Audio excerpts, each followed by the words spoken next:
Today we will be doing the can crusher challenge, which is an example of Gay-Lussac's law, which states that pressure and temperature have a direct relationship, and that means when pressure increases, temperature increases, and vice versa.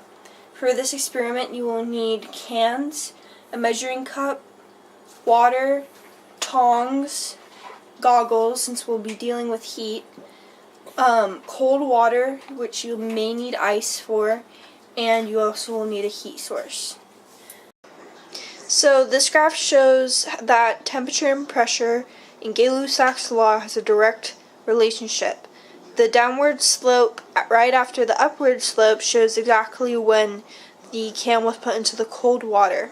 Since there was a decrease in temperature, there also was a decrease in pressure, resulting in the can to, like a vacuum, implode. The first thing you're going to want to do is you're going to want to get a can, and you're going to want to fill it with 100 milliliters of water.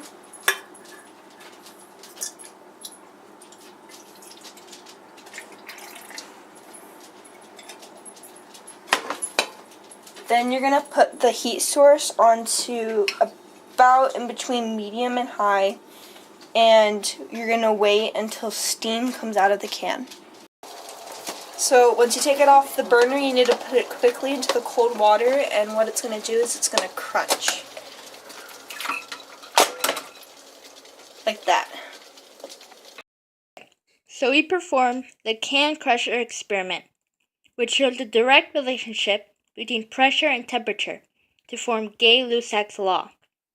This relationship is shown when the water inside the can has been boiled and is placed upside down into cold water in the pot. At the molecular level, water and gas particles react to the heat coming from the heat plate. An increase in temperature creates an increase in pressure, since the heat excites the particle, causing more collisions between them. The water turns into water vapor. And since heat rises, gas and water vapor escape. However, when the can is placed into the cold water, the water vapor quickly condenses, turning into liquid water. This rapid decrease in temperature causes a rapid decrease in pressure. The change in pressure causes the can, like a vacuum. Makes the can like a vacuum, causing it to crush. An example of this gas law is the glass bottle left in a cold environment. Through the experiment, we realized the relationship between temperature and pressure in a rigid container. One real-world example of Gay-Lussac's law is firing a bullet. When gunpowder burns, it creates a significant amount of superheated gas. The high pressure of the hot gas behind the bullet forces it out of the barrel of the gun. Another example is burning an automobile tire. The heat from the burning rubber will cause the air pressure in the tire to increase and cause the weakened tire wall to explode. In conclusion, this experiment demonstrates Gay-Lussac's law and the direct relationship between pressure and temperature. It also demonstrates the concept that colder objects tend to have lower pressure than warmer objects.